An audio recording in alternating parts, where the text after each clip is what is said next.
Hello and welcome back to the second series of the Learn English Elementary podcast. This is podcast number 5 and I'm Ravi. And I'm Tess. Hi. Well, Tess, is he back? Huh? Oscar, did he come back? Oh, Oscar. Yes. Sorry, I'd forgotten about that. The last time we were here, listeners, Tess was upset because Oscar was missing. Oh, sorry, Oscar is Tess's cat. He was missing. 3 days, wasn't it, Tess? When did he come back? Well, it was quite strange. After the last podcast, I went home and he was there waiting for me. It was like he'd never been away. Well, that's good news. Where'd he been? I really don't know. He just came back and acted like everything was completely normal. I told you he'd come back. How long was he gone for? Well, 4 days, really. I looked at some internet sites and there are lots of stories about cats disappearing for a few days or even a few weeks and then coming home. Why do they do it? Because they can. I don't know. Nobody really knows. Well, I'm glad he's come back. I bet you were really happy to see him. Is he okay and everything? He seems fine. I took him to the vet for a checkup, but he seems absolutely fine. You see, that's the thing about cats. You never know what they're thinking. Dogs are much easier to understand. Dogs don't disappear for a few days, then come back. That's because dogs aren't as clever as cats. Anyway, I went to see that film you recommended. The James Bond film? Yeah. And? It was okay. I quite enjoyed it, but it was a bit too violent for me. It's not really violent. I know, but I don't know. I can't watch anything with guns and explosions and everything. Oh, Tess. I know. Right. Are we ready to have a look at what we've got on the podcast today? We've got Carolina. She met Jamie's parents last time. We've got Alison doing our quiz. We've got your turn about telling the truth. Oh, have we got a joke from you, Ravi? We have. Ooh. And to start with, as usual, we've got I'd like to talk about. This is the part of the podcast when we ask someone to come in and talk about something that's important for them. A person, a place, a thing, a hobby, anything. And today we've got Raphael with us in the studio. Hi, Raphael. Hi, Ravi. Hi, Tess. And, call me Rafa. That's what my friends call me. Okay. So where are you from, Rafa? Well, actually, I was born in Spain, in Madrid. We lived there till I was 10, then we came to London. My dad's Spanish and my mum's English. Cool. So you're bilingual then, Rafa? Yeah, I guess so. My English is probably better than my Spanish, though. Now, anyway. And what do you do? I work for my dad. He's got a small business selling books, mostly on the internet, so I work with him and I'm learning the business. So don't tell me. You're going to talk about your favourite book. Well, no, actually. I'm going to talk about Formula 1. Formula 1? Great stuff. When I was a kid, my dad used to take me to see Formula 1 and I really loved it. The noise, the smells, the people, it was so exciting. Then, when I got a bit older, I wasn't so interested. In those years, Michael Schumacher was always the world champion and I got bored with seeing Ferrari win all the time. Then, Fernando Alonso won in 2005 and suddenly, hey, it was interesting again. And is that because Fernando Alonso is Spanish, by any chance? Well, yeah, of course. But the races are a lot more fun to watch as well. It's funny. My favourite drivers are Alonso and Lewis Hamilton. One's Spanish and the other's British, so that's pretty good for me. I don't mind who wins. I bet they do. Alonso and Hamilton don't like each other very much, do they? Well, no, that's true. Do you travel for Formula 1? Travel? Sorry, bad question. I mean, do you go abroad to watch the big races? No, unfortunately. I usually watch them on the telly with my dad. Now, if I was rich, my dream is to go and see the Monaco Grand Prix. Ah, yes, that's a famous one. I don't know much about Formula 1, but I've heard of Monaco. Yeah? It's a really cool race around the city, round the streets, with loads of corners and turns. It's totally different from racing around a track. If you're really rich, you can sit on your hotel balcony and watch the race. I forget who it was, but somebody, one of the drivers, once said that racing in Monaco is just like riding a bicycle around your living room. And there's a Spanish one now, in Valencia, a street race, I mean. I'm hoping my dad will go next year. And take you with him? That's the plan. But seriously, is it safe? I don't like watching it in case someone has a crash and gets killed. Well, it's as safe as it can be, I guess. It's a big question at the moment, what the rules should be and so on. Obviously, nobody wants to see drivers getting killed, but at the same time, everybody wants the races to be exciting. That's why people watch it, and it isn't exciting if it isn't dangerous. It can't be completely safe. And what about the environment? It isn't a very green sport, is it? That's another good question. Some people think that that will be the future of Formula One, that they'll start making the cars more friendly to the environment. Remember, these people spend millions and millions of pounds on designing new cars, so they might find some technology that can then be used in normal cars. So that would be good. Well, thanks, Raphael. And I hope you get to Monaco one day. Thanks, Ravi. OK, bye, everybody. Bye. And thanks again. Hey, Tess, what does a cat say? A cat says meow, Ravi. And what does a Formula One cat say? I don't know, Ravi. What does a Formula One cat say? Meow. Very funny. Was that your joke for today? Oh, no. The best is yet to come. Oh, OK. Remember, listeners, that if there's something you'd like to tell us about, you can send it to us at learnenglishpodcast@britishcouncil.org. That's learnenglishpodcast, all one word, at britishcouncil, all one word, .org. That's O-R-G. If we like it, we'll put it on the site. You can write something or record yourself if you want. OK. Time now for our quiz. We've got Alison waiting to talk to us. Alison? Hi, Tess. Hi, Alison. Hi, Alison. Where are you from? From Aberystwyth. In Wales? That's right, but I live in Norwich now. Oh, East Anglia. Beautiful part of the country. That's where I went to university. I love Norwich. What do you do, Alison? I work in a bank, but I want to go to university next year. In Norwich? I don't know yet. Probably not in Norwich, though. You want to get away from home? No, it's not that. I mean, it's nice to see new places, isn't it? What do you want to study? Probably film studies. Oh, great. OK. Are you ready for the quiz? I hope so. Well, we're going to do 10 things again. I'll give you the topic, and you've got 1 minute to name 10 things on that topic. So, for example, if I say 10 musical instruments, you can say piano, guitar, saxophone. You get the idea. Yes, OK. Right. The topic this time is 10 ball games. 10 games you play with a ball. You've got 1 minute starting from now. Football, basketball, golf, tennis, cricket, ice hockey. That isn't a ball. No, of course not. Oh, squash, rugby. That's 7. 3 more. Handball. Have I said basketball? Yes. Baseball. 1 more. Hockey. Yes. Well done, Alison. That was more difficult than I thought. I know. You think it's going to be really easy. Let's go over them again. Football, basketball, golf, tennis, cricket, squash, rugby, handball, baseball, and hockey. That's 10. Well done, Alison. We'll find something to send to you. And good luck with university. Thanks, Ravi. Bye, Alison. Bye, Tess. Bye, Ravi. Bye. Right. Your turn and Carolina coming up next after this. You are listening to a Learn English elementary recording brought to you by the British Council. To find out about our terms and conditions, visit our website at www.britishcouncil.org/learnenglish. Hello again. Now it's time for Your Turn.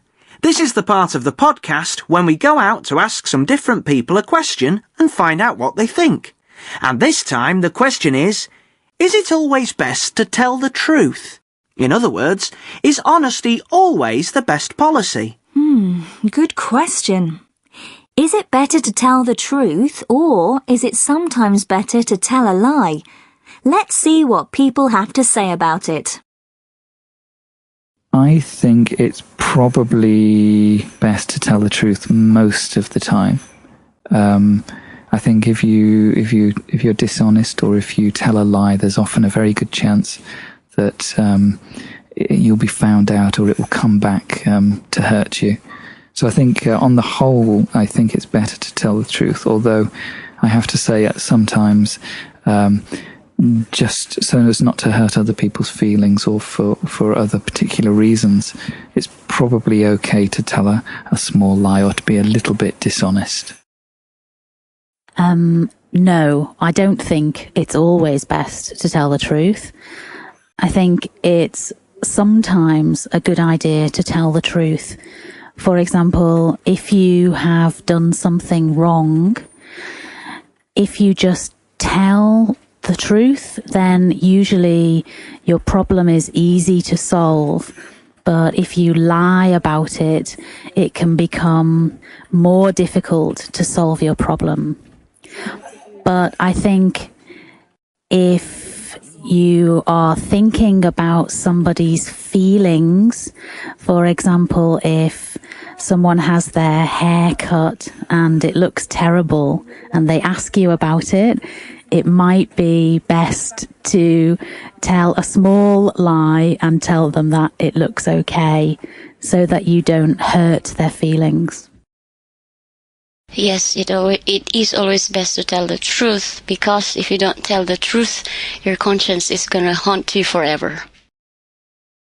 It depends. I think that if you want to have a good relationship with someone who you think could be a good partner, you have to be honest.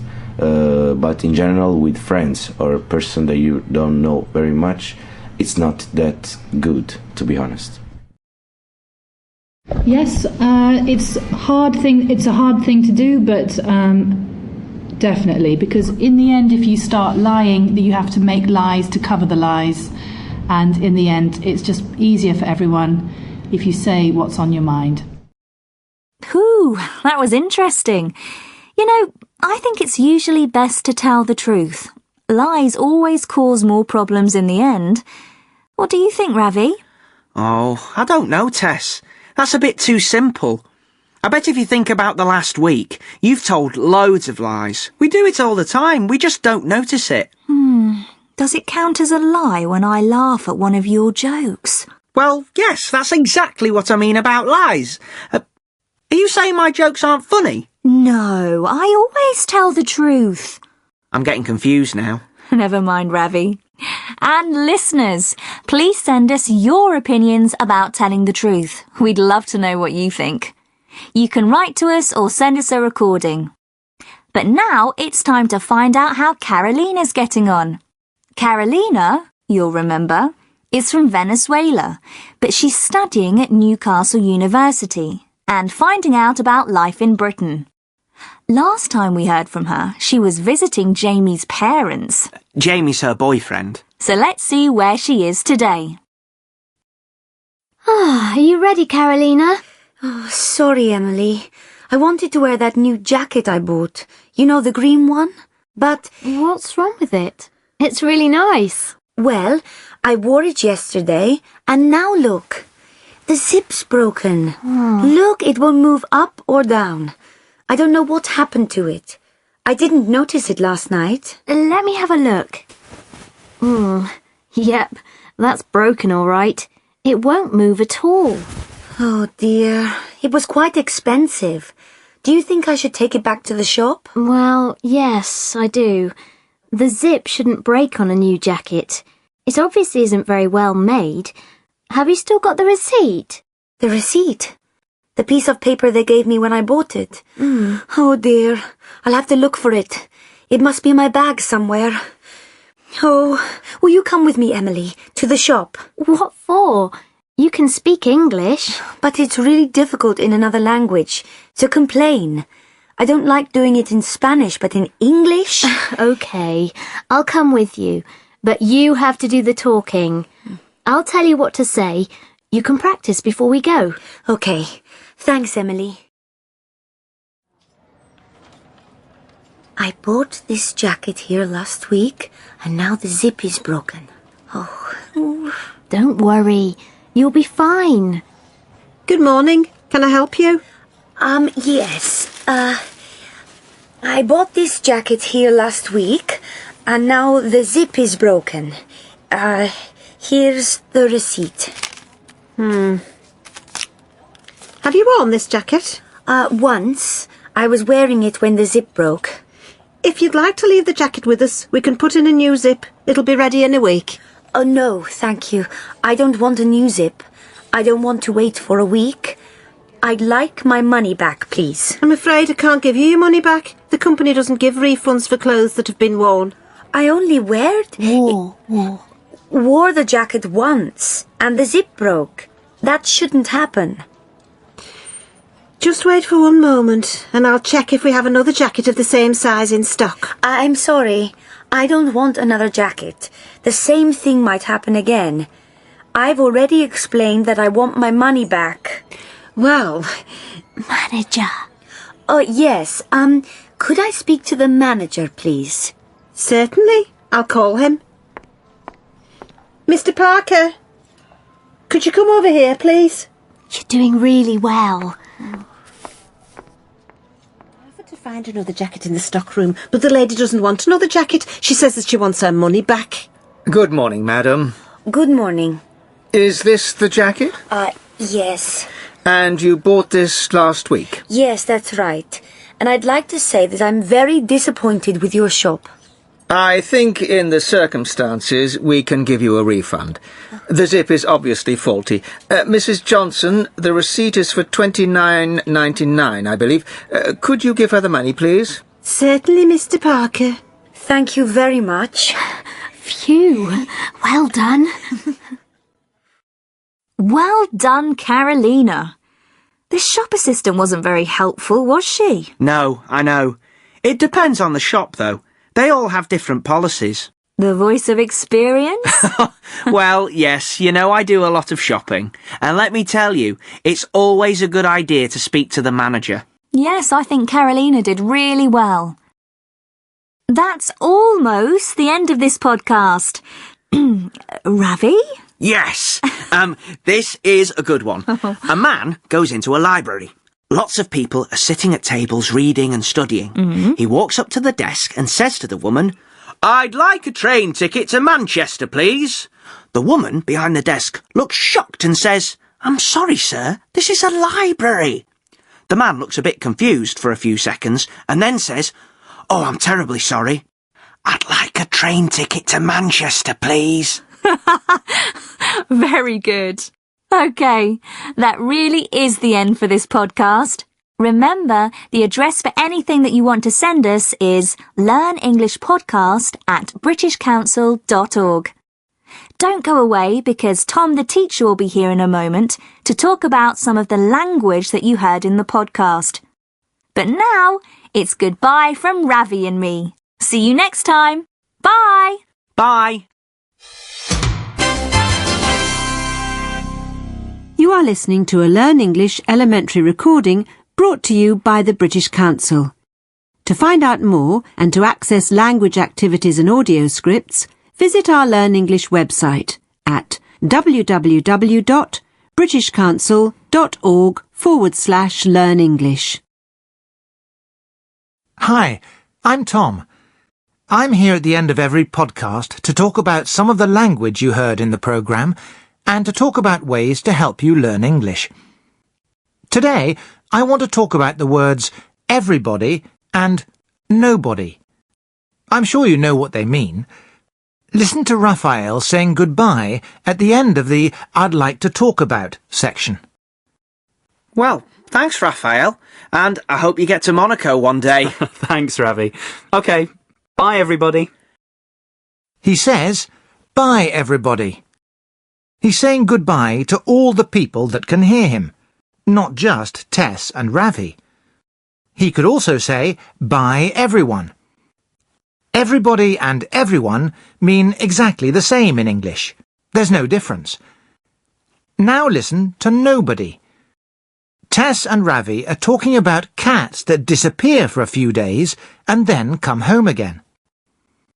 I looked at some internet sites and there are lots of stories about cats disappearing for a few days or even a few weeks and then coming home. Why do they do it?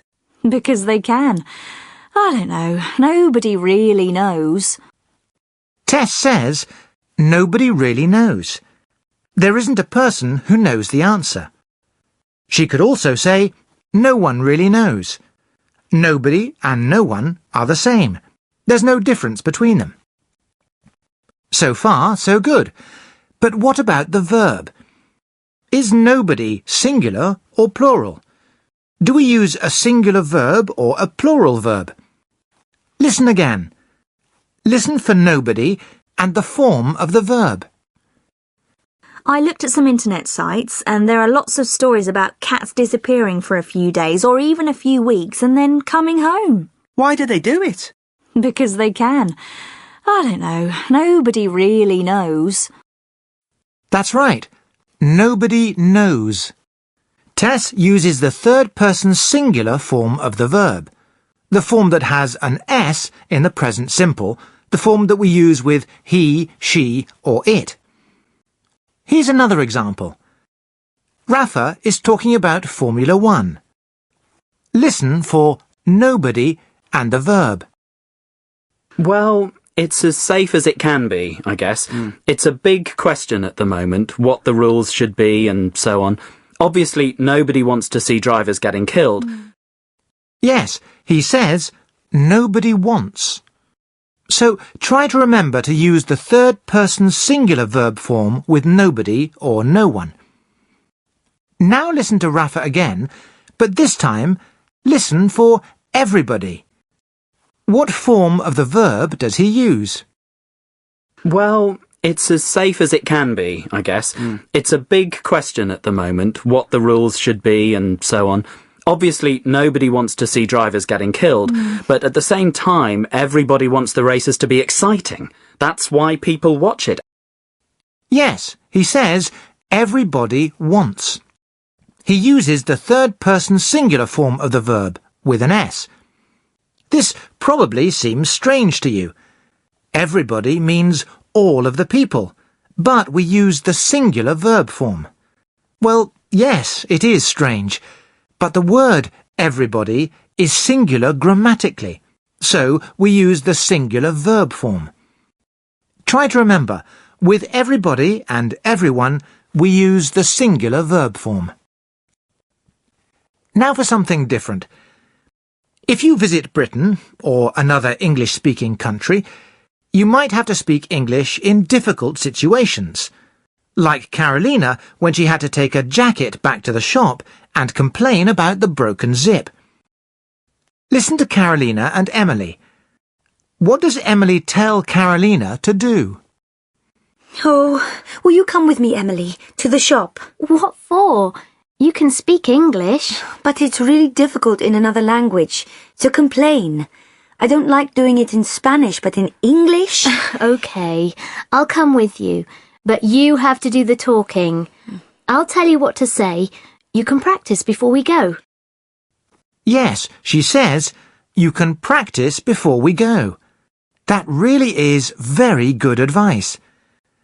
If you know that you have to speak English in a difficult situation, then take some time and plan what you are going to say. Then you can use a dictionary to find the words that you need to use. Write it down on a piece of paper if you want, and learn it.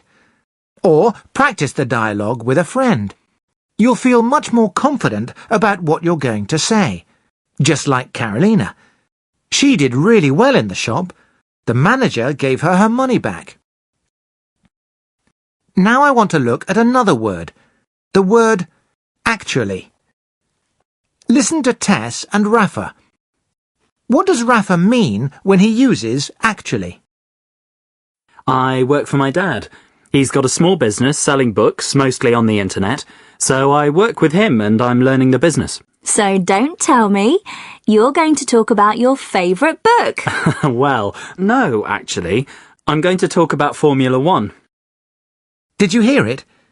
Rafa sells books, so Tess thinks he's going to talk about a book. And Rafa says, well, no, actually, I'm going to talk about Formula 1. He says actually because he's saying something different from what Tess expected.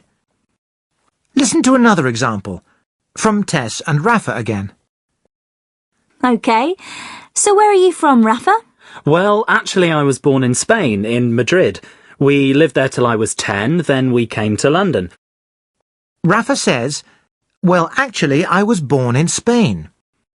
He says that because he knows that Tess thinks he's probably British, that he comes from somewhere in Britain. He knows that she'll be surprised that he was born in Spain.